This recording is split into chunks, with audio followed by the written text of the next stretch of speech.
The Zone Coverage Podcast Network. The Andy, Luke, and Arif football machine. Autobots, transform! I like this kind of party! Straight cash, homie. Starts now.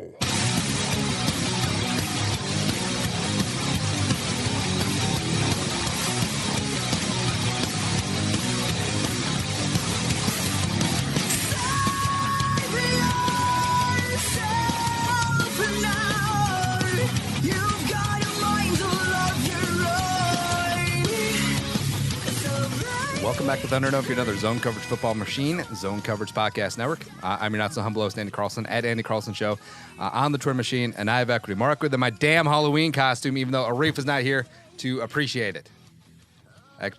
Come on, Arif. Actually, let's not talk about it on air. I want it to be a surprise for later, even though Sam and Yinka are looking at me. Funny. Yeah. Joining me is not Arif, but also not Luke, but we got Yinka at Sexy Prince. What's going on? Yeah, man. Is it Saxy Prince or Sexy Prince? I mean, they're pretty interchangeable at this point. Sure. Yeah. This man has multiple saxophones, Sam. I have one in the car. I have two in the car actually right now as we speak. Wow. The new one that I just bought, and then my soprano. It's a dual case. I may change my Twitter to @Saxstrom Saxstrom, nice. just for the callback. Because you used to play saxophone, right? No. No? Ooh, Okay. Oh, wait, hold on. Sam, did you Sam Ekstrom, by the way, Hey. at Sam Ekstrom, Zone Coverage. Did you play in the high school band? Not high school. I middle was school. Yes. Wait, don't say an instrument. Okay. All right, but you did play in the band. Yinka, also producer Eric, what is your guesstimate of what instrument that Sam played? Percussion. Percussion. Yeah, I was gonna say percussion. I'm going to go trombone. Reveal. Arif?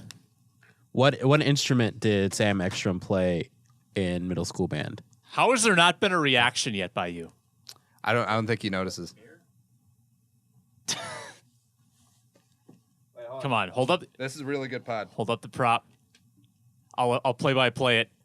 Andy is wearing a tight Batman tee with a fanny pack and a media credential with Barack Obama's book in his hand and a Arif beard drawn on his face.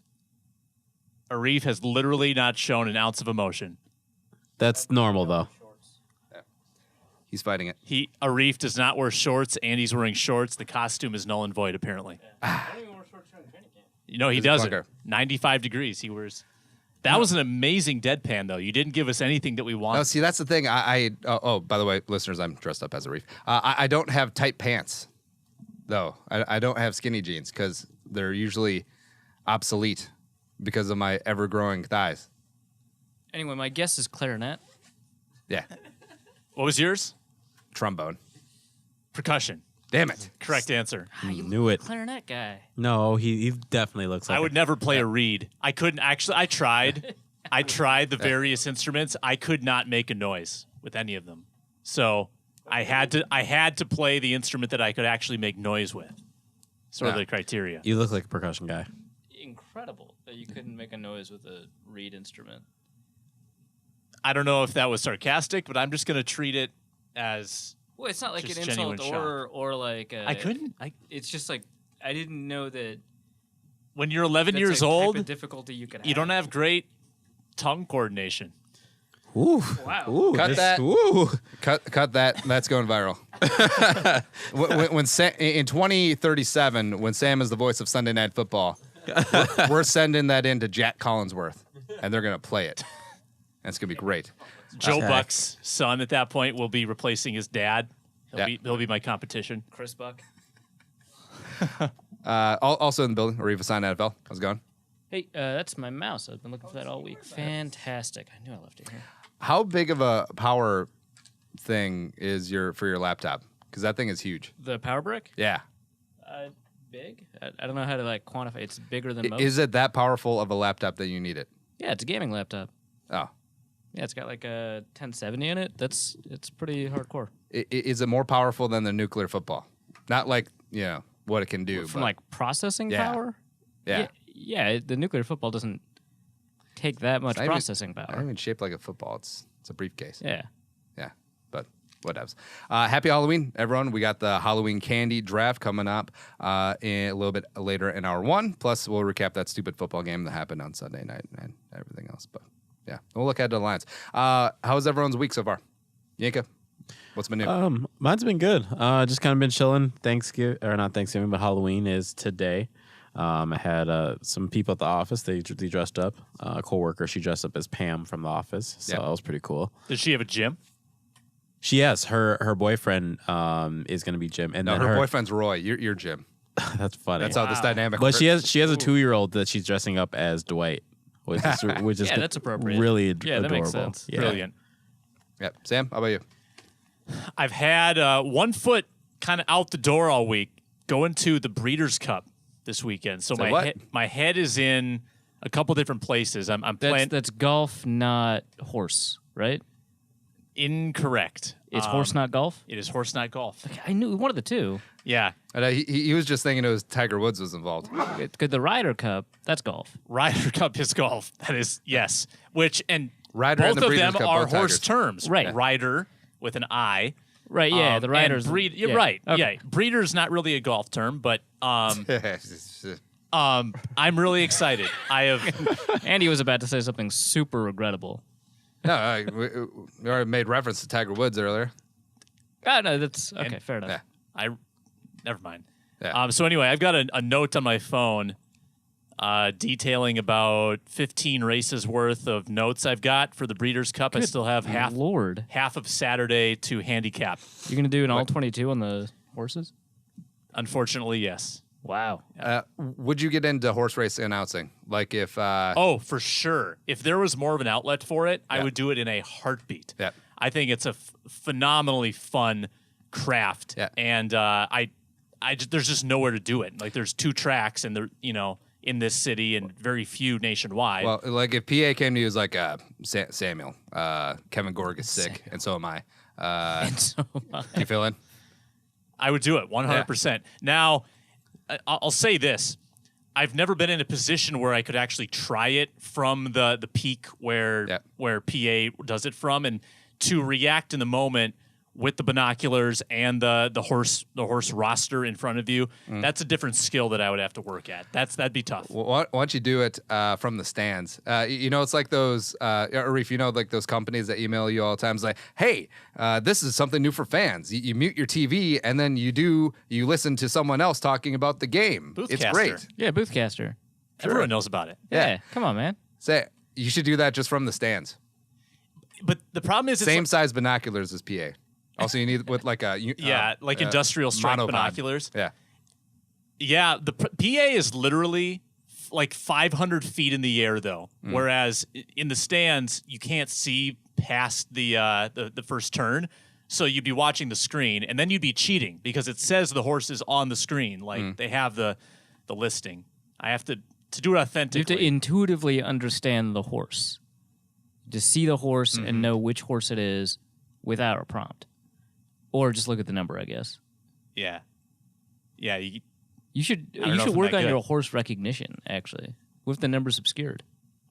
Just study horses day in, day out. Forget the Vikings. Yeah, man. Yeah. Commit to the craft. Yeah. Reef, how about you? What's going on this week at The Athletic besides you getting a buttload of money? I mean, the Athletic I didn't get any Trickle-down of the economics, money. Reef. It's like, what am I allowed to say? I think it's officially, they've said that it's going to be used for like editing and advertising. So it doesn't like trickle down to the writers or anything. I shared this story before the show. I'll share it on air because I think it's funny. My wife's uncle isn't exactly a sports aficionado, but he knows enough to know that his niece's husband works in sports. So he sends me a LinkedIn message and says, hey, this athletic outfit might be fun for you to get affiliated with. And he sends me a link to the article. It was cutest ever. Oh. Cutest ever. Wait, can you apply for The Athletic, or do they just recruit you like the mob, Reef? I don't think you can apply, but I'm not sure. There might be like a careers button somewhere on the website. As they far as I never know, pay attention everyone's to. been recruited. That's all I know. Yeah. Yeah. What was the initiation like? Was it, did you just have to take a beating, or did you have to rob someone? They What was poured going on? vodka in my eyes.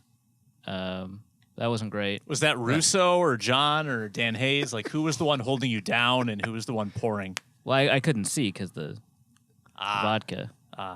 Yeah. Yeah. Something that I can see is you subscribing to the podcast on the iTunes. Give us a 5-star rating. Help us climb the charts there. Helps people find us. We're back on new and noteworthy, I think, on the iTunes. Wait, That was really? good for us. Yeah. Oh, cool. Yeah. We sort of vacillate. Like sometimes we're on, sometimes But we're like off. the new and noteworthy, like the top 100. Yeah. And at the bottom of the top 100. Yeah. Well, that doesn't Yeah. even count. Wait, Top what? 25? Oh, that Say counts. what? Damn. Yeah, I like this producer. Yeah. Because he's on top of things and can count. Like, but I Oh, can't. I was just crediting him for us being in the top. But that, yeah, sure. Yeah, Also, yeah. he knows it. That's Yeah, cool too. yeah. So do that as well as subscribe, follow Zone Coverage MN on Twitter. Subscribe too. Don't know what Jack's gonna roll out. See that they're Subscribe to our Twitter. Yeah, thinking about getting rid of likes. they're thinking about it. I think I don't that, think it's gonna that happen. story, yeah, was kind of blown out because it was like an offhand comment about like the things that they're exploring. Yeah, I don't think they'll get rid of likes. yeah. Because then what do you do? Just like either retweet or comment, and that's it. Yeah. As opposed, how the are we idea supposed? was to like foster discussion. Yeah. Which they seem like really committed to this idea that Twitter can do that. No, they cannot. But you know, they're like talking about like the metrics they got back with expanding to 280. They're like, people use please and thank you like 18% more, and it's like, well, okay, PLS 0 and to TY. right. Yeah. And like people are having conversations, they're asking more questions, and it's like, well, yeah, if you give, but like the like button, that's just the coward's retweet. I use it all the time. Like, It's how. It's also how I acknowledge people that yeah, right. that Like make I don't like a one-off comment that I just want to like say I've seen it. Yeah, I do that. Yeah. Yeah. Yeah. I don't Half want of to my publish likes are it. just No. like people. It's literally a who have- gold star elementary teacher's like, oh, here you go, buddy. Yeah, it's such a great way, and also Like, like oh, no, it's it's great hard for to like know. tracking your engagement. Yeah. Like, oh, you know, these are the posts that get seen by the most people or get interacted with by the most Yeah. people, and like, get rid of the like button. Come on, man. It's a great way to end a conversation too. It's like, you know, Yeah, reply, absolutely. like, oh, we're done. All right. Yeah, it's perfect. Something that wasn't perfect is the Minnesota Vikings falling to the New Orleans Saints Sunday Night Football, 30-20, in a game that was sort of eerily reminiscent to a certain game that happened in New Orleans in early 2010, where you could argue that the Vikings played better than the Saints, but turnover sort of doomed and decided the game. Sam, yeah, you had some thoughts to the contrary. Why do you hate the defense, Sam? Yeah, I thought the Vikings defense was getting way too much credit after that game. Really, Way too much. 120 yards passing from the held all-time Drew leading Brees passer. to 5.4 yards an attempt. Drew Brees, okay. Drew Brees did exactly what he needed to do in the second half. He didn't need to throw for anything more than enough yards to move the chains. They had an 8-minute, 15-second drive that completely sucked the life out of the game. They ran the ball at will. Like everyone knew up 2 touchdowns, you're going to be running. The Vikings knew they were going to be running. And the Saints had 5.7 yards per carry in their first 7 carries of the fourth quarter. They also had an 18-yarder that got called back. Breeze was 8 of 10 in the second half, so he did his job when he was asked to throw. Had 4 first down passes, had 2 passes that got them within 1 yard of the sticks. So he was extremely efficient. They only possessed the ball 3 times in the second half, the Saints did, and yet they still won the time of possession battle after halftime. So just because the numbers were low, and by the way, it's a fun story to go back and look at Breeze's past performances to see like where that ranked in his worst of all time. And the game that was actually worse in 2004, where he played all the way through, was For the Chargers? For the Chargers. Wow. Against the Browns of all teams. They beat the Browns 21-0, ran it 50 times and passed it 6. Marty Ball. They passed it 6 times? Yep. Marty freaking Ball. I bet you 4 of those 6 passes were to LT. Was this after his shoulder was separated? Like, what? December 19th, 2004. Wow. That's all I got. Look at the box score. It's insane. And I think Breeze had like 96 passing yards or 86, and 72 of them came on 1 throw. That's like the Tebow. That's like the Tebow Chiefs box score from 2011. Well, I mean, it's not Right. that different from Tebow 316 either, right? Like, completed 10 passes. Yeah, that's pretty fair. So LT 26 carries, 111, 2 touchdowns. He only had one target, though, so I was off. Gates and Parker each got 2 targets. Antonio Gates, 1 catch, 72 yards, and a touchdown. What? I think That was when he was fast. I think Antonio, he was never fast, though. I think Antonio Gates is going to have 72 yards receiving this year and 9 touchdowns. That's how it goes. Damn. This is amazing. Oh, the starter for the Browns, Luke McCown. What is up? No big deal. Luke. Yeah. I find so I'm actually really curious about this because the Saints had a really low first down rate, like per play. They had a really poor ability to generate, not just on third down. So they're 44% on third down, which is like pretty good. And the Vikings were 50%, so they had an advantage there. Mm-hmm. But the Saints overall had a much worse first down rate than the Vikings. I'm kind of curious about how one could argue that they consistently move the sticks if they didn't. And I mean, like, statistically they didn't. So, like, obviously they took up, like, 8 minutes on a drive, right? Yeah. Which, I mean, obviously the Vikings kind of obliged with their own. I don't think the Saints were actually in that many third downs even in the second half. No, but I'm just talking about first downs per any play. Okay. Right? So, you take all the plays, take a look at how many first downs there were. The Saints only had 17 first downs in the game. The Vikings had, like, 27, right? And obviously the Vikings were in a position where they needed to, like, move the ball more. But the Saints' first down rate wasn't that good, so I'm kind of curious how they engineer an 8-minute drive if they have trouble creating first downs. An 8-minute drive that the 8-minute stalled drive happened before the red zone. They didn't even get in the red zone on that drive, which is crazy. That's wild. That's just so I don't know how much of that is on the defense, and maybe I'll rewatch because I just put out a piece saying that the defense actually played pretty well.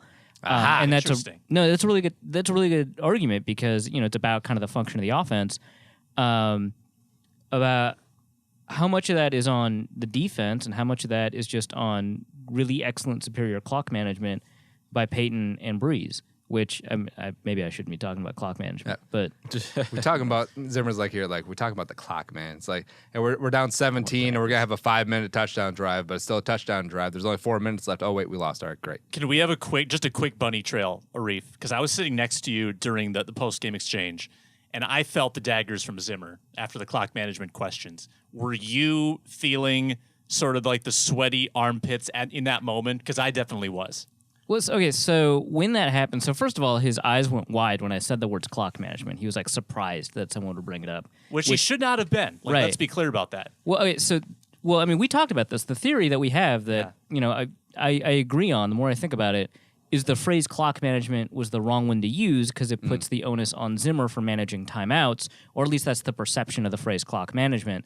And really, it's about the execution of the hurry-up offense, which Zimmer has kind of like executive level control of, but not enough control for you to say, like, after a game, this is on you. And the question wasn't worded to blame him, but when you use a phrase like clock management that's typically associated with head coaches. And so for him to say the clock management was fine, he's probably only talking about the usage of timeouts in appropriate situations, which is how it's often used. Or bad challenges in the first 2 minutes of the game. Right. And I actually thought it was a good challenge. So a good challenge from the perspective of it looked like it wasn't in. The fact that it was in the first 2 minutes of the game, I think that's totally debatable. You could say that's a bad challenge. But, from the perspective of did he use his timeouts well, he obviously thought he did. That question about the last 30 seconds of the first half, it was a conscious decision not to go.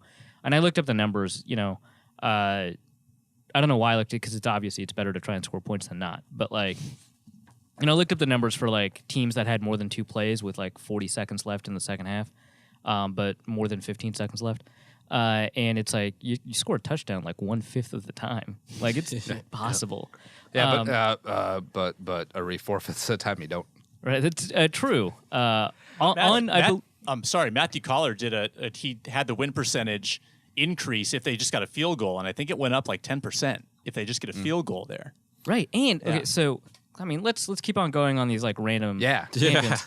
And the thing is, the whole point of deferring is you get 2 possessions in a row. Mm-hmm. That's why you do it, right? Double dip.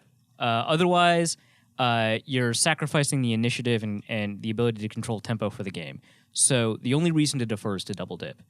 If you don't try to do that, then you're wasting. That's the whole point of why Yeah, you right. deferred it in the beginning. Well, here's what gets me is that every single offense in that situation has all right, we'll run the draw, and if we get positive yardage, then we'll go. It's like, Kyle Rudolph even said that that's the strategy. why don't you start with that mindset? Also, like, what's the threshold? I mean, 7 yards boon on the draw. I feel like that's pretty good.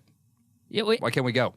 yeah, and also like, what a great way to waste a timeout. Like, we'll run a draw, and if it works, we'll keep going. All right, 24 seconds and one timeout. Let's and do it's this. like, well, but you've just substantially reduced your ability to do it. Yeah.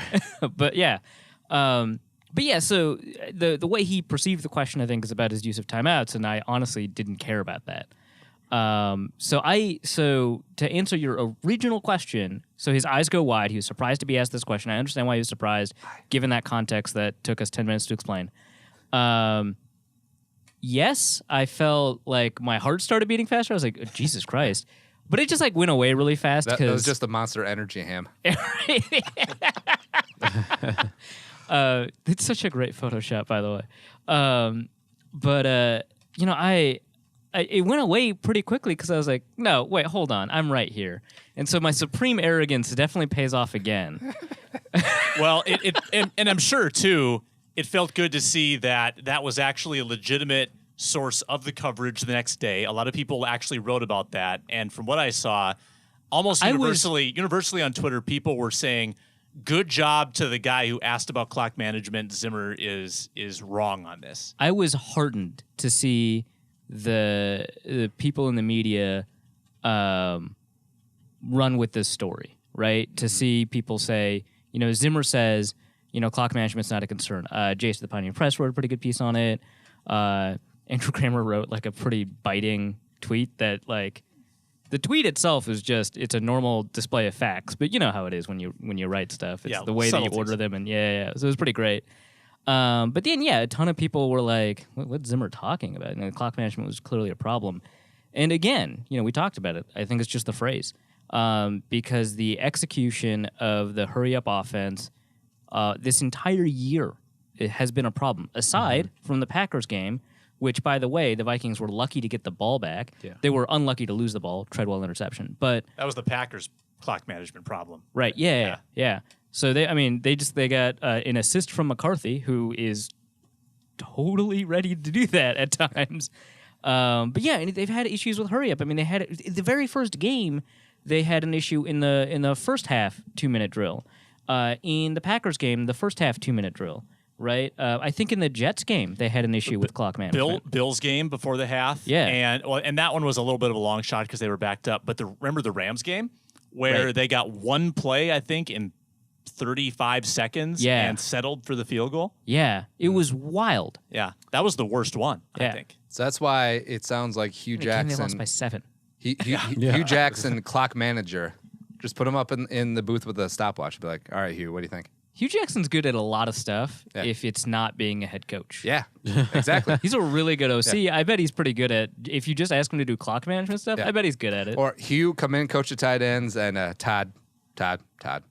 Sorry, you're the clock guy now. Hugh and Zimmer, do they ever overlap in Cincinnati? Oh, yeah. Yeah, I thought so. Okay, yeah. Hugh, bring him in. Hugh was volunteered in 2012 to be Zimmer's assistant D-backs coach with Mark Carrier, just because, like, all right, I just want to be involved. Sure. Hugh can have the special assignments job that Childress had. Yeah, in Kansas I was just going to say Childress. The spread offense, but really just a special assignments job. Yanka, you went to the game. How was it? I mean, it was good. You get that all 22 view before you get to actually break down the film and whatnot. And I mean, the good thing about being at the game is sometimes you can see those problems that are going to happen before they start to happen. Like you obviously see that fumble that was going to happen before it did. You kind of saw the pick six coming as he released the ball. Like that was not a good decision. Not that it necessarily puts it on Cousins, but you could just tell something bad was going to happen the minute the ball came out of his hand. There were some really good things that were happening. And like, okay, you saw some of the rhythm, but more often than not, when you saw the Vikings off rhythm, it just looked bad. Like things weren't clicking. Kirk didn't see on the communication between him and the wide receivers just seemed to be off when they were really off. And I know that that's an obvious statement, but it's like, like look at that pick six. You see that Diggs stops, and it's like you really felt like this is where the ball was supposed to go, but no, Diggs was supposed to continue running on that play, like he kind of admitted to the media. I actually thought the defense was actually playing really well, so I was surprised that Sam, you thought that they It's a really good perspective on the function of the offense in the Yeah. second half and the function of the defense in Yeah. response to that. I thought the defense looked really good. I liked the way that the Vikings defensive line was able to get to Breeze, because it was they didn't walk away with they only walked away with one sack on Wait, the day? I don't think they got a sack. They didn't. They sack got an it. intentional grounding, which Yeah. I think should be counted. Well, it as should be sacks. counted, yeah. But I mean, it's just the way that Zimmer was dialing up the pressures. You could tell that it was making Drew Brees uncomfortable and forcing throws that. So this is weird. So the way Pro Football Focus logs pressure, the Vikings only end up with, I think, 4 pressure dropbacks on Drew Brees out of the 24. I mean, he didn't have a ton of dropbacks, but it's a really low percentage of pressure. But when you kind of watch back the game and you look at every incompletion that Brees threw, I saw a lot more pressure there than maybe Pro Football gave it to them. Right. There were only 5 incompletions, right? yeah. Okay. But plus, I mean, there's also pressure on some completions as well. But every incompletion that he threw, it felt like it was a product of discomfort in the pocket. And PFF has a very rigorous kind of definition of pressure. The quarterback has to move off their spot in some way, or they have to significantly alter the way that they're throwing the ball for it to be counted as a pressure. So I get why you might have discomfort in the pocket and not have it counted as pressure. But yeah. What's interesting to me is that Zimmer only dialed up, per Sport Radar anyway, 3 blitzes. And in the first half, I think Courtney Cronin tweeted out that there were only 2 blitzes in the first half.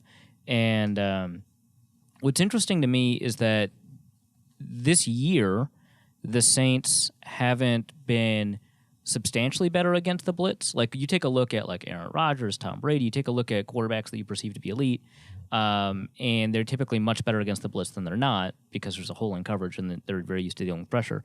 The Saints, who obviously they've been good all year, so it kind of doesn't matter that they're not better against the blitz or worse against the blitz. But in this game, Breeze throws his only interception against the blitz all year. And I think Eric Thompson jinxed him. Yeah, he did a very good job. insistent on it. I know. And I think two of the incompletions were on blitzes as well. So I found that interesting that wasn't dialed up more often. But given the defensive personnel that they had on the field, they were missing Sendejo, they were missing Rhodes, they were missing Anthony Barr. They're missing Georgia Loca after 5 snaps. Right. They had probably, they may not have had the confidence in the back end to cover for the problems that a blitz created. But I thought that was kind of curious. Back to the Diggs point, though, about the pick six. I want to know what all your takes are on it, because I've had my own take. I've argued a small amount about it on Twitter, but I want to know what other people think, because I know Diggs took blame, but I mean, players take blame. All the time for stuff. I think there was a part of him who took blame, because I think he probably would have taken blame regardless of whether it was his fault or not. Right. And I think there was a part of him who was just like, I felt like I did the right thing based on what I felt what the coverage was going to be and what the play demanded of me. And it might have been a play where, Kirk either should have dirted it, or he probably shouldn't have been the guy to be thrown to. But he's going to take responsibility for that, because, I think he's trying to take more of a leadership role. I've watched the play a few times. I don't know if I necessarily can blame either of them, because I think if Cousins sees that it's supposed to go there, Diggs supposed to come run, obviously that's an issue. But I don't know. It's hard to me. I just don't know if I can completely say this was Stephon Diggs' fault. So 2 things. Number 1, I asked Zimmer about this on Monday, and he said, well, Right. we have scramble rules for what to do when a play breaks down. And I think back to a similar play, playoffs last year against the Saints. Keenum rolls right. This is the play where he had about 10 seconds to throw. And Diggs did the exact same thing. He cut against the grain to the middle of the field and made a catch in the red zone. And that makes me think that that is taught, that is something that is acceptable for the receiver to do. And I think Diggs might have given up on the existing route too quickly, however. I think had the play broken down a little bit more and maybe had Cousins been maybe under duress for a little bit longer, I think it would have been okay for Diggs to go back to the middle and find that soft spot. Because honestly, the way it was shaping up, even if he makes the catch, he probably doesn't have the first down. I think what he did created a better chance for them to convert and move the sticks in that situation, but he might have bailed too quickly. And in that sense, it would be his fault. But you can't assign the blame completely all around. Now the second part I want to get to quickly on this play is that if you watch Cousins' eyes, his first read was Thielen. He was looking Thielen second level, and Thielen was doubled. And that goes into the story that I wrote today at Zone Coverage. Doubling Thielen is becoming very prevalent. Like the last two teams have bracketed him routinely on obvious passing downs, particularly second and third down, like second and long, third and long. That play we're talking about was a 3rd and 6. They're having a safety help. So whether it was Von Bell or Kurt Coleman, they were taking away his first read. So when you've got a guy in Thielen who leads the league in first down conversions, Cousins is going to have to change his mentality to find that open guy, whether it's Diggs, whether it's Treadwell, because the security blanket is not going to be around necessarily as much going forward. Even though he's getting doubled, Thielen is still getting his 8 straight 100-yard game. Did you read the replies of the Vikings tweet of like, hey, congratulations, Adam Thielen, 8 straight 100-yard games. Right. We fumbled away the season. Yeah. I saw that specific tweet. He fumbled away the season. The season. Incredible. Oh, rough. my goodness. It's like halfway through. It's 4-3-1. The Vikings are second in the NFC North right now, right? Yeah. Percentage points behind Chicago. Yeah. They'll catch up to the Bears. Yeah. I mean, Bears 2 are games fake. against the Bears. You get week 17 at home. You got 5 division games. You got 3 division games in a month. I mean, what else do you want? Well, besides, 4 being in division games condition in a of the month. 1 or 2 Right, seed. yeah. The bye would have been nice, obviously, but I think teams, they haven't as much lately made runs in the playoffs without the bye, but it can certainly be done if you have a good defense. Yeah. And also in terms of the cliche of lower seeded team, whether it be lower division winners or wild card getting hot at the right time. And the Vikings sorta are stacking up for that because you had 6 starters out. All of a sudden they get healthy. Those guys aren't season long injuries. And then week 15, 16, 17, you got the Dolphins, Lions, and Bears. Oh my! All of a sudden you can catch a little heat, a little sizzle, a little momentum, A little sizzle. yeah. Or that's gonna be like 5-10-1, and then we're just starting over and whatever. Wasn't that their record in 13? 13. Yeah, The- after the- that tie to the Packers. If yeah. they went Yeah. 5-10-1, meaning they lose That time the Packers They only funnier, win one though. more game and they Yeah, lose. that 7 of that their one was last great. Scott 8. Tolzien spin move. Yeah. Would that be the end of Zimmer? 5-10-1? No. No. I think Zimmer and Spielman. It puts him Ever know. on notice for a hot seat next year. Yeah. But it doesn't put him. It doesn't even put him on the hot seat next year. It just puts him in a Notice. position where maybe we could talk about it. Fun fact, last 4 coaches going back to Green have been fired the year following a playoff appearance. That's rough. Yeah, I think this will break the streak. What was it? Childress fired 10 games after the appearing in the NFC Championship game. Wow. Well, I think what helps with that is that no one credited Childress for getting there. Well, and then didn't Denny Green only have, 1 losing season? Or was it 2? I think it was just 1. It was think it was 1, and just then he one. also had a 500 season. I Yeah, think. yeah. Yeah, but here's the thing: like Brad Childress and the 09 Vikings, they win in New Orleans. They kick the tar out of that very untalented Colts team, and the Vikings could have Trent Dilford, Brad Childress, and fired him in the offseason. Vikings fans, yeah, we get it. Yeah. Yeah, No, that totally made sense. yeah. Where's that Tomlin guy? How's he doing? Yeah, good times there. Speaking of the 3 division games coming up, so the Vikings are hosting the Lions here on Sunday, historic U.S. Bank Stadium. Vikings are 1-3 against the Lions at home in the Mike Zimmer regime. Vikings open up as 7-point favorites. So weird. It's been bet down to -5, but luckily the hero of one of those games, Golden Tate, he gone. Yeah, we don't have to worry about any like drop kicks anymore, or like roundhouse kicks, excuse me, Right. from him, which I think is fantastic. You know what's weird? I looked up Golden Tate's statistics against every team, Love Klay Thompson. and yeah, man, bunch of threes, right? You say another one. He actually, the Vikings are his third worst team in terms of yards per game. Like he actually is like 42. It's just the last 2 games he's played against the Vikings that he's gone off in. Torched us, yeah. Yeah.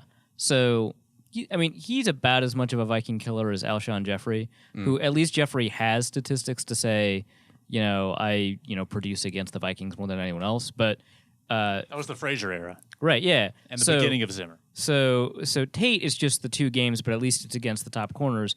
Jeffrey, he's paired with Brandon Marshall, so he gets to match up against Chris Cook and Josh Robinson and probably Asher Allen. Wait, you have to start it with shutdown corner, Chris. Shutdown corner, Cook Island. Cook.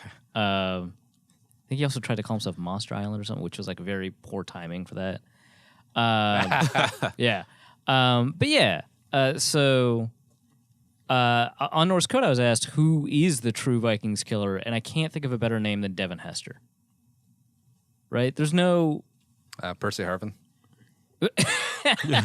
Cuts both ways. Yeah.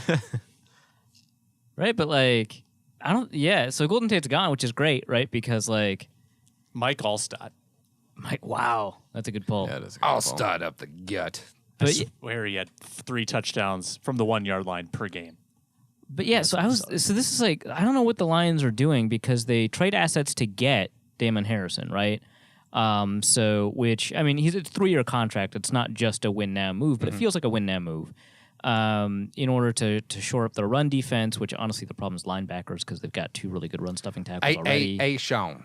But Pitmaster Robinson, yeah. Yeah. But yeah, it's just like a weird move. But they take away some assets to get a really high level nose tackle, and then they just like get rid of one of their 3 receivers. And we've seen Lions fans at some point that are mentioned somewhere arguing that the Lions have the best trio in the NFL, which I don't think is true. But at least they had an argument that like Marvin Jones, Golden Tate, and Kenny Golladay were all really good. Yeah, absolutely. And so to get rid of that when all offenses are going into 3 receiver sets, But they got a running game now. they do. They've gotten 2 100-yard games now from a running back, which that's 'cause- incredible. Yeah. Watch out, Inca.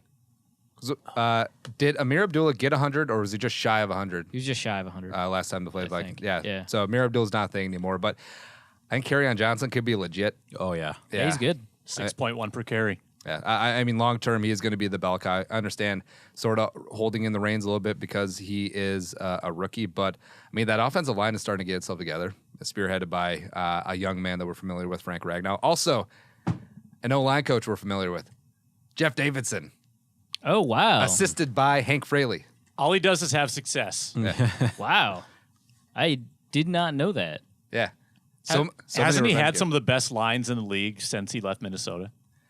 Well, Chargers were good. He went to Or was it Denver? No, he had went to San get time with the Diego. Chargers. Yeah. Did he also have time with Carolina? Or that was before the Vikings. He was with Carolina. Yeah. Yeah. Huh.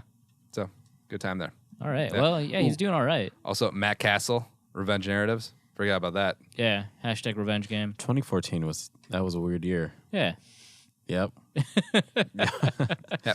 Oh, actually, can we divert this into a ditch? So, Kirk Cousins Always. pressured on 49% of his dropbacks against the Saints. He still has a quarterback rating of 91.1 against pressure this year. But the fact that it's the same story, just a different year. Yeah, Chris tweeted this out. Cousins Yeah. most pressured. Last year, Keenum most pressured, 16 Bradford, and 15 Teddy, and so on. Where's Teddy, I believe, So- still is the most pressured quarterback in PFF history. Yep. So I kind of want to address something with that because I think it's these kinds of stats that require so much nuance. Obviously, There's a lot of context here. yeah. Because I mean, we look at the last 3 years. Look at Bradford, Keenum, and Cousins now, in which you look at the similarities that all 3 of these quarterbacks had. What did they have? They had Stephon Diggs and they had Adam Thielen, basically as their 1 and 2 wide receivers. I would not argue that Bridgewater had. So Thielen and that's what I, Diggs so in the no, same that's what I way. was going to say is Bridgewater, unfortunately, with these other 3, he didn't have Stephon Diggs until his beta version. Yeah, the Thielen fourth game of the season. Adam Thielen was still barely even rotating in with Mike Wallace. He was mostly a special teamer. Yeah. Exactly, he was We barely on had, the field. Something like 6-7 starts from Charles Johnson. Exactly. So I mean, we had a couple of starts from Cordero Patterson. So when you want to add context to what's happening, and then you look at the four quarterbacks. I mean, basically of the four, Teddy was really the only person who had to produce at a, kind of still an average level, but having less help from his supporting cast. Whereas Bradford, Keenum, and Cousins all right now It wasn't even about Teddy. You had to find a way to stick up for him, man. are in the as far as supporting cast. I think Jason Brown, friend of the show, he's kind of ranked. Oh, yeah, it was a good piece at Climbing the Pocket. Yeah. Brand. He's kind of ranked the offensive weapons over this previous year. And obviously the Vikings are ranked in the top 10. I think they're right at 10 with Stephon Diggs and Adam Thielen. Right. So he ran a regression against a bunch of different factors. And so those factors include wide receiver grade, I think, from Pro Football Focus, pressure rate allowed, yards per carry from the running backs. And he looked at what the relationship between all of those was and the quarterback. There's one issue I have with his approach, which is that it doesn't have a direction of causality. Maybe good quarterbacks cause good grades. Maybe good quarterbacks reduce pressure. But he found a really strong relationship, and then he ranked those supporting casts. And yeah, Cousins is in a better spot from that perspective. It is worth saying that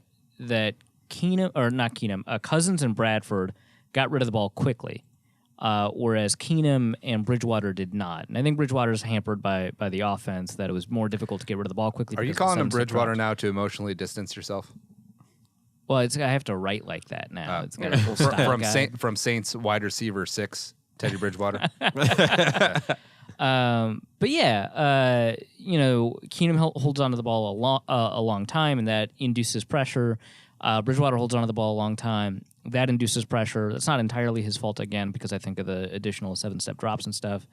But yeah, it is interesting. I think Bradford had the worst offensive line out of everybody in that group.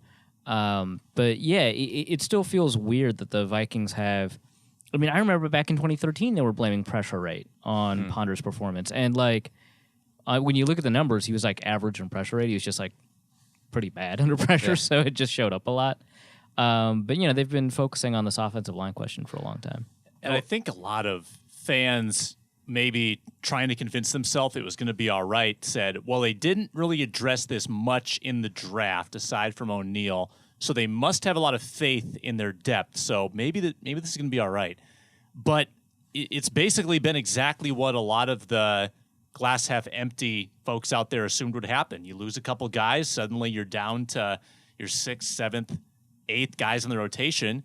It shouldn't be that shocking that this is happening. Right. With Reef out. I think Berger's the biggest loss. Oh yeah, absolutely. It seems like, yeah. Losing Joe Berger at right guard was massive, and then Easton. So 2/3 of the interior is different, and you've got a tackle playing with a bad foot. And you missed Elfline for the first 4 games, right? Yeah. Oh yeah, yeah, that too. Forgot about him. The entire interior. Rashad Hill's always got a bad ankle. Surprise, surprise! Tom Compton is your best offensive lineman, because we all called that. Based on what we saw in training camp. Yeah. We'll get into some more Lions talk in hour 2, as well as predictions. I'll be up on the YouTube channel, but nonsense time. Since it is Halloween, let's get into our fabled Halloween candy draft. So, as you've tuned in, I moved on Christmas, done Thanksgiving, summer barbecue, other stuff. Yeah, because drafts are the best, and we're doing it with candy. This one's pretty straightforward. So we got 10 rounds. So I lied to you, Sam. Sorry. Or we could do 12. Whatever. And we got a list of candies, and if you don't see something listed, you just toss it out there. That's fine. We determine the order. We'll go snake style. It's gonna be Yinka 1, me in the 2-hole, Arif 3. Sam, you got the turn. Did you say you in the 2-hole? Is that what I heard you say? Yeah. Okay. That's a pretty common phrase, actually. Okay. Yeah. No, subliminal messaging, Yinka. Okay. I'm just making sure. Yeah. Well, hold on. brand. So you had a list already produced on the Excel? Yeah. Yeah, I'm sure you can. Because I labored for 20 minutes before the show trying to compile a list from memory on my phone. Wait, no. So you thought we were gonna do it like a fantasy draft where there's no list of players? You're just like, I'll take David Johnson. He was taken 8 rounds ago, Terry. I'm not a regular on this show. I don't realize how high tech this is. All Damn right. it, Terry. Terry always ruins things. He drafts both Adrian Petersons back in the day. Yeah. All right, so let's dive into this. So, Yankee, you will be up, and Oh, wow. Do we have to explain our picks at all?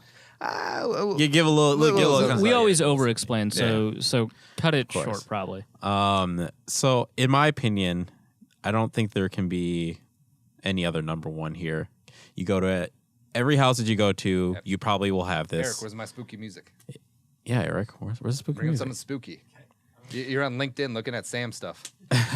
Wow. I'm pretty sure you get this at Unprofesh. every house, and it's probably a staple of Halloween candy. This is going to be something weird. Number Charleston one, Chew.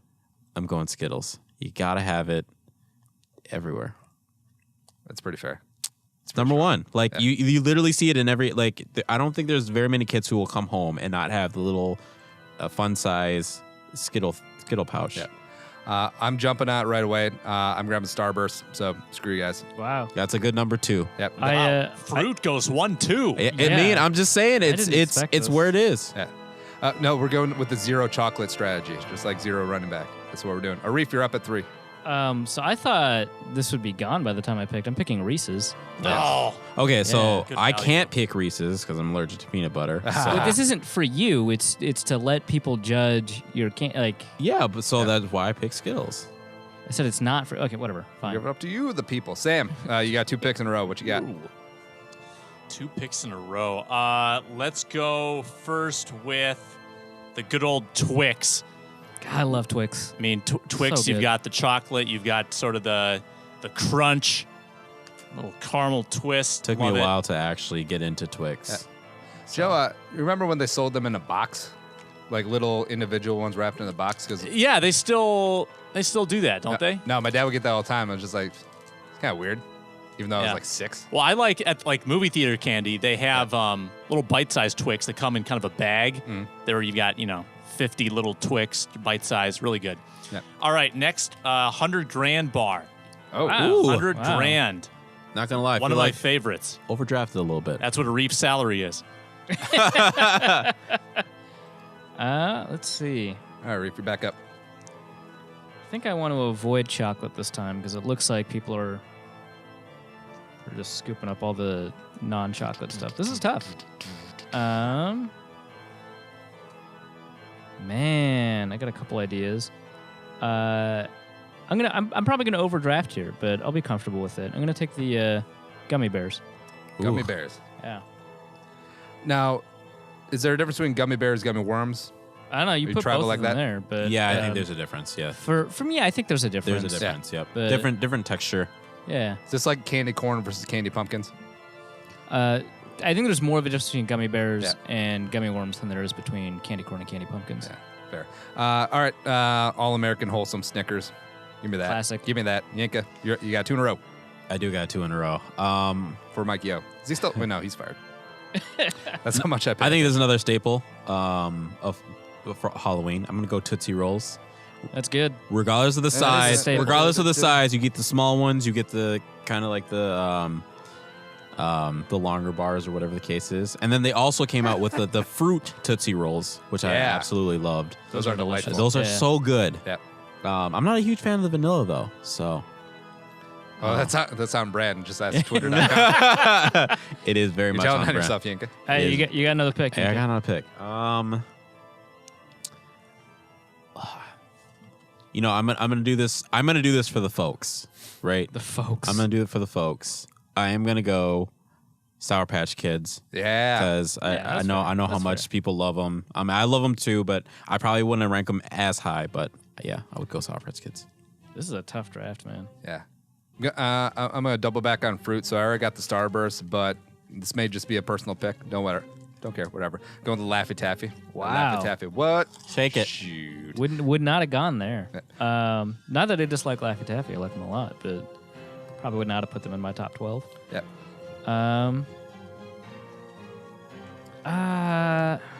Reef, just go with the Boston baked beans. If the clock runs out on a Reef, can I swoop in with a pick? Yeah, Kevin Williams, Well, we don't have a clock. Anyway, I'm gonna pick the Hershey bar. classic. Yeah. Yeah. For some reason, like those Hershey's, when they're in like the little and like chunkier ones, where like they're with Mr. Goodbar, and one of Yeah. the red ones, like for some reason they just taste better. I Is it- agree. is it the actually. girth? It might be the girth. Goodness. Sam, you got 2 in a row. Goodness. It's a family show. We're going to get controversial now because I think this is a polarizing candy. Now and later. Candy corn. Oh, Oh. man, that was gonna. Oh man, stole it from me. I've got so many thoughts on candy corn. Candy corn. It's Now, a good pick. It's a good pick. I appreciate. Thank you. I got a really disappointing bag of candy corn the other day because it was mixed with chocolate peanuts, and the chocolate peanuts were ruining the essence of the candy corn. That sounds awful. Yeah, it was not good. Next pick, Jelly Belly. I like Wow. Jelly Belly. I have one question for you about the candy corn. All right. Let's say you get a bag, probably this big, right? Do you feel like you could finish it all in one sitting? Yes. See, that's what I struggle with candy corn is finishing all in one sitting. I think it's one of those, I eat, 10, 15 or whatever. It'd be nice if I'm I had a little something to offset it. Like if I was just going straight candy corn, it might be a little tough. If I had some chips like you have now. Yeah. But yeah, it. Jolly Ranchers. Oh, good pick, Arif. Nice. not a hard candy fan. What? No. I would really go for most of this fruit Love Jolly candy, Ranchers. but Have you ever put Jolly Ranchers in vodka? Twice I've referenced vodka. now. Seems like a great. See, Arif has got some cash now, so now it's just like swimming in vodka because the job is getting to him. He's going all Hemingway on the Vodka bit. comes in all price ranges. No, but except now instead of getting the hip flask, the $3.75, you're getting the handle of Siberian Wolf. You know how it's good because it's got a wolf on it. Yeah, Yeah. fair enough. Yeah. Yeah. I'm avoiding the Kharkovs. They just Which, sponsored by the the show. way, everyone should do. I don't care Yeah. if you're in college. Never get Kharkovs. Yeah, it's pretty fair. I'm grabbing Butterfinger because So good. I see. I would have grabbed it earlier, but I already grabbed a peanut butter chocolate yeah, snack. see, I here's the figured I great thing wanted to about wait a little Butterfingers. bit. Like when you bite into it and like after you eat it, there's still residue in between your teeth from whatever the hell that Yeah. orange stuff is. Because like the thi- flakes or whatever this it is. is staying here for a week, and I know this, and I'm okay with it. All right, okay, you're up, back to back. see, I'm trying to stay away from some personal picks myself. I think Why were you staying away from the peanut butter stuff then? well, because I don't know. Because I I'm don't also wanna- I I'm don't also wanna make it about me, I'm also but I no am I'm also allergic. considering not obviously my allergy, but also other people's allergy, so they probably won't like it as well too. You're not picking one candy. You're picking like 10. So I'm gonna pick Kit Kat. Kit Kat's good. Kit Kat's good. It's a good one. It's a good one. Break me off a piece of that football cream. Football cream. Rusty nail. Nobody's home. Fancy feast. I think I can hold off on this next, the one that I want to pick next, because I really want to snag this one. It's risky. Yeah, it is really risky because I'm afraid it's not going to be back there when I come back. I'm gonna go with Three Musketeers. I think it's the nougaty goodness. Oh, Yep. it's good. delicious. It's good. Good, M&M's. Ah, man, that was going to be my pick. Yep. It's good. All right, Reef, you're up. Well, I had a backup pick. I'm going to pick the Crunch Bar. Hey, these are always good. Also, like in the thicker fun size, like we were just talking about. Satisfying. Yeah. All right, Sam, back to back. All right, a couple from the loose category that you created. Mike and Ike for a little fruit flavor. I mean, there's nothing juicier than like a fistful of Mike and Ike's. It's true. And I got to get my peanut butter fix, Reese's Pieces. Solid. The show is just Yeah. dripping with innuendo. So, quick question. Even your innuendo head was dripping with innuendo. Sorry, Sam. What was your second one? Reese's Pieces. Okay. Quick question. So, the atomic fireball, is that like the warheads? No. Okay. So, I don't know what an atomic fireball is. Do we have warheads on here? Yep. It's bottom right. Yeah, okay, I'm picking that. All right, Warheads. Got it.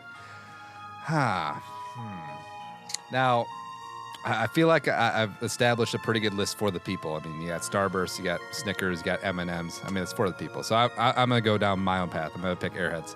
Damn it, Andy.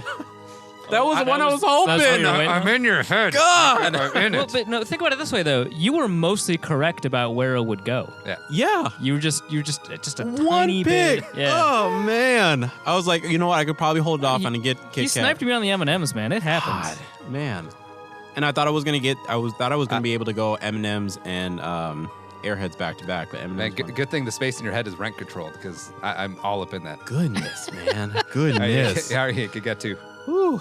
God, I was really not expecting. I'll go with just because I think there's some people who hate it, but once they have a few of these, they are like, okay, it's pretty good. I'm gonna go with Smarties. As Oh, people hate Smarties? there are people who are just like, it's gross, but then it's one of those candies where you don't go out and buy, but when it's there, you can finish the It just shows up. It just shows up, exactly. I thought this one was already picked. But I am going to go now and laters. Now. Oh, that's probably because I made fun of them earlier. You can get this now or later. Yeah. It's like larger and worse Starbursts. Yes. Yeah. Well, Airheads are basically the insides of Skittles, so that's why I like them so much. It's one way to put it. It is. All right, we're deep in the 7th round. I'm going Twizzlers.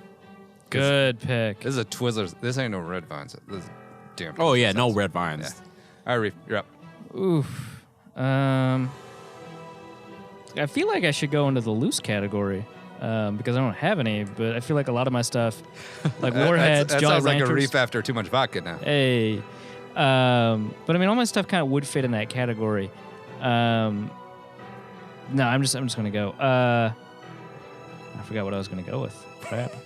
I'm just gonna go. What was it?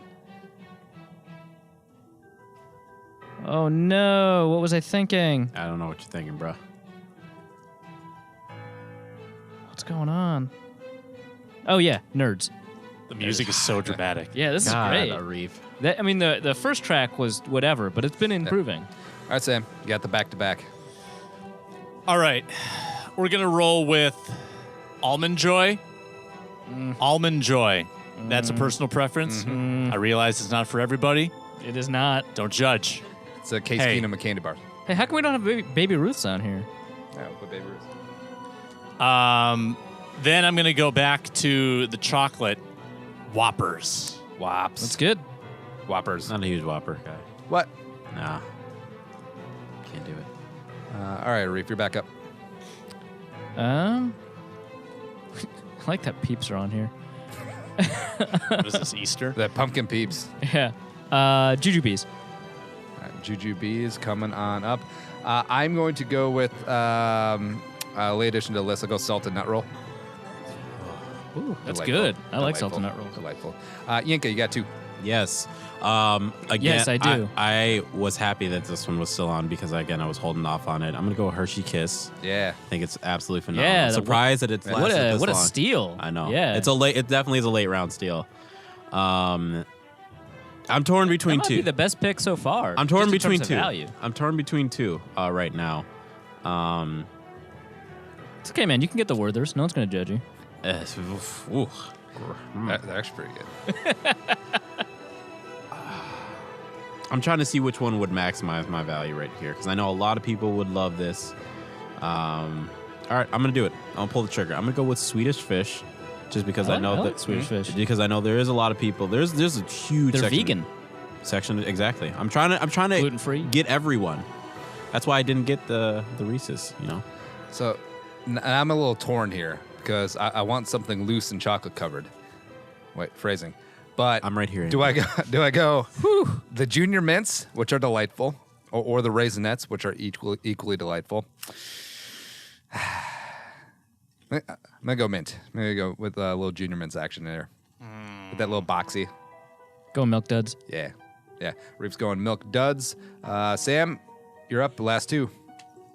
Last 2. See, the Junior Mint, that was going to be my dessert candy. Like after it's all been eaten, like Dessert a nice refreshing. It's all dessert, The Sam. palate A nice, cleanser, yeah. refreshing taste. Yeah. So to fulfill that need, I guess we'll go with the York Peppermint.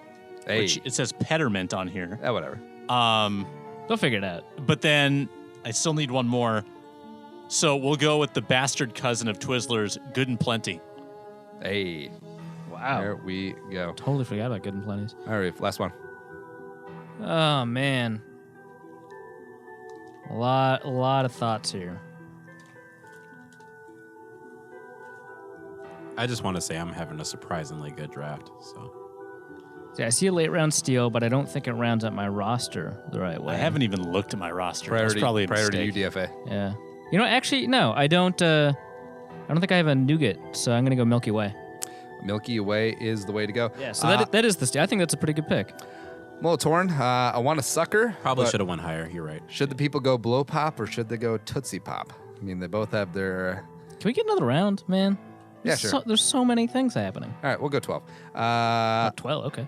I'll go Blow Pop. All right, Yankee, you got 2 in a row. That's a good pick. I respect it. I was gonna go Blow Pop or Tootsie Pop, but I already had the Tootsie Roll on there, so I feel like I'm getting that aspect of things. So Sam's looking at his team for the first time. He's like, oh, what do they do? I don't have any fruit. This is the Matt Schaub, Maurice Jones-Drew Raiders. You're lucky that I asked for more, man. yeah, right. Yeah. Although Mike and Ike's, that's pretty It's a good pick. fruit-based. It's fruitish. It's a good pick. Oh man, I'm torn between a few.